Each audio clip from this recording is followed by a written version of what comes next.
അപ്പോൾ ഫ്രണ്ട്സ്, നമ്മളിന്ന് ഫിഷിങ്ങിന് പോകുന്ന സ്പോട്ട് ഏകദേശം വീടിനടുത്ത് നിന്ന് 100 കിലോമീറ്റർ താണ്ടി വേണം പോകാനായിട്ട്. അപ്പോൾ നമ്മൾ ടൂൾസ് എല്ലാം സെറ്റ് ചെയ്ത് വണ്ടിയിൽ ഇറങ്ങിയിട്ടുണ്ട്. ഇപ്പോൾ സ്പോട്ടിൽ എത്തിയിട്ടുണ്ട്. സ്പോട്ടിൻ്റെ പേര് മുട്ടം ഫിഷിംഗ് ഹാർബറാണ്, തമിഴ്നാട്ടിലുള്ള സ്ഥലമാണിത്.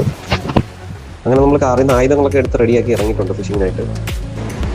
കാസ്റ്റിംഗ് സ്റ്റാർട്ട് ചെയ്യുമ്പോൾ തന്നെ നമ്മൾ അവിടെയൊക്കെ നോക്കുമ്പോഴേ നമുക്ക് അറിയാൻ പറ്റുമായിരുന്നു, നല്ല പൊടിമീൻ്റെ ആക്ടിവിറ്റി ഇഷ്ടംപോലെ ഉണ്ടായിരുന്നു. ഒത്തിരി പൊടിമീൻ നിൽക്കുന്നുണ്ടായിരുന്നു. പിന്നെ നമ്മുടെ നാട്ടിലെ പോലെയല്ല, ഇവിടുത്തെ ബോട്ടിനെല്ലാം ഏകദേശം ഒരേ കളറാണ് അടിച്ചേക്കുന്നത് പെയിൻ്റായിട്ട്. നമ്മളവിടെയൊക്കെ പല നിറത്തിലുള്ള കളറിൻ്റെ ബോട്ടുകളാണ് കണ്ടിട്ടുള്ളത്. ഞാനും ഷംനാഥ് വന്ന നേരം മുതലേ കാസ്റ്റ് ചെയ്യാൻ തുടങ്ങിയത്. ഏകദേശം 1-2 മണിക്കൂറായിട്ട് ഇതുവരെ നമുക്കൊരു സ്ട്രൈക്ക് പോലും കിട്ടിയിട്ടില്ല. വെള്ളത്തിന് എന്തോ പ്രോബ്ലം ഉണ്ടെന്നാണ് വന്നത്. ലൂറും ഷ്രിമ്പും ഷാഡും ഒക്കെ മാറി മാറി നമ്മൾ കാസ്റ്റ് ചെയ്ത് നോക്കിയായിരുന്നു. അവസാനം ഇത്രയും വലിയൊരു മീൻ എൻ്റെ ലൂറിൽ സ്ട്രൈക്ക് ചെയ്തിട്ട് ഞാൻ അറിഞ്ഞിട്ടില്ല. അവനൊന്ന് കണ്ടുപോയി. കണ്ട, ഇവനാണ് ഭീകരൻ. നമ്മുടെ മുന്നിലെ വെള്ളത്തിൽ കിടക്കുന്നത് ഒരു നെത്തോലിയുടെ പാടം തന്നെയുണ്ട്. ആ പാടത്തിൻ്റെ ഇടയ്ക്കൂടെ ലൂറ് വരുന്ന സമയത്ത് പാടത്തിൻ്റെ പുറത്ത് ഉടക്കി കയറി വന്നതാണ്.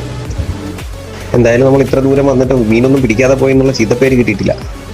എന്തായാലും അധിക നേരം നമ്മൾ അവനെ കരയിൽ വെക്കാതെ തന്നെ റിലീസ് ചെയ്തിട്ടുണ്ട്. നമ്മൾ വീണ്ടും വീണ്ടും കാസ്റ്റ് ചെയ്ത് നോക്കി. ഏകദേശം നിന്ന് സമയം ഈവനിങ് ആയി. ഒരുപാട് ബോട്ടുകൾ മീൻ പിടിക്കാനായിട്ട് പോകാൻ തുടങ്ങി. അതിനുശേഷം നമുക്ക് സ്ട്രൈക്കുകളൊന്നും കിട്ടാതായപ്പോൾ നമ്മൾ തിരിക്കാൻ തീരുമാനിച്ചു.